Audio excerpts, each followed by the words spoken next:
Hello everyone, ఈరోజు మనం మామిడికాయ ఎండు నెత్తళ్ళ కర్రీ చేసుకుంటున్నాం. దానికోసం ముందుగా కడాయి పెట్టుకొని కొంచెం ఆయిల్ వేసుకోవాలి. ఈ ఆయిల్లో ఎండు నెత్తాలని వేసుకొని కొంచెం రంగు మారేంత వరకు వేయించుకోవాలి.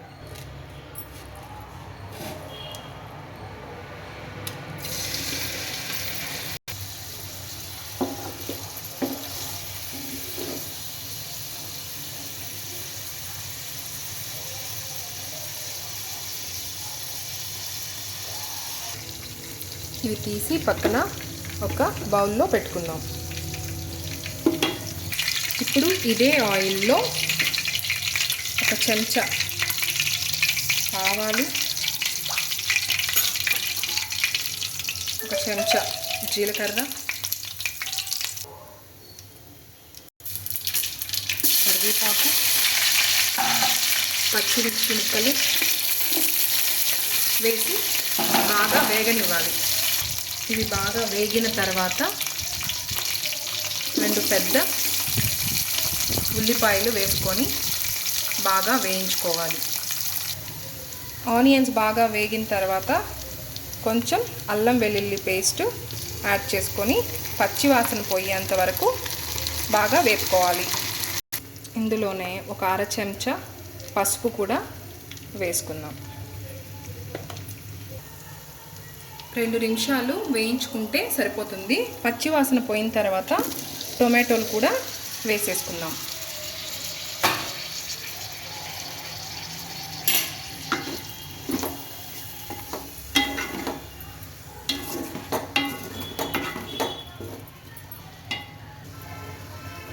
కొంచెం టమాటాలు మగ్గిన తర్వాత కూరకు సరిపడినంత కారం,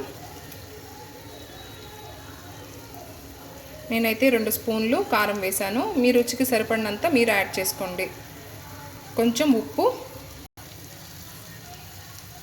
యాడ్ చేసుకొని ఇంకాసేపు వేయించుకోవాలి. ఒక 2 నిమిషాలు వేపుకున్న తర్వాత నెత్తాళ్ళు వేసేసుకుందాం.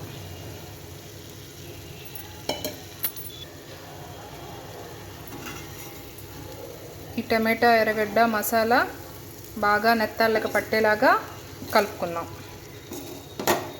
గట్టిగా గరిట పెట్టి తిప్పకూడదు, కొంచెం తేలిగ్గా కలుపుకుందాం.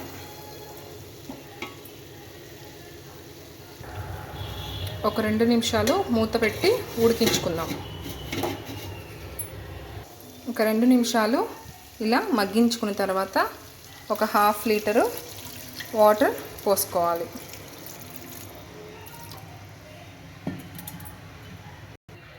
కొంచెం చిక్కబడిన దాకా కూరని ఉడకనించుకోవాలి. ఏదైనా ఉప్పు కారాలు తగ్గుంటే ఇప్పుడే చూసుకొని సర్వ్ చేసుకోవాలి. నాకైతే పర్ఫెక్ట్గా ఉప్పు కారం అన్నీ సరిపోయాయి. చూసారా, ఇలాగా కర్రీ కొంచెం దగ్గర పడిన తర్వాత ఇలా ఉడికేప్పుడు మనం మామిడికాయ ముక్కల్ని వేసుకోవాలి.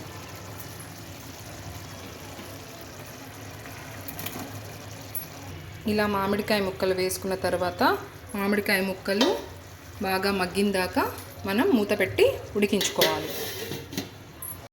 చూసారా, కర్రీ ఎంత కలర్ఫుల్గా వచ్చిందో. కర్రీ కూడా దగ్గర పడిపోయింది. ఇప్పుడు మనం 1 స్పూను ధనియాల పొడి, కొంచెం కొత్తిమీర యాడ్ చేసుకొని ఒక 2 నిమిషాలు అలా ఉంచి దించి సర్వ్ చేసుకుంటే చాలా అంటే చాలా రుచిగా ఉండే మామిడికాయ ఎండు నెత్తళ్ళ కర్రీ రెడీ.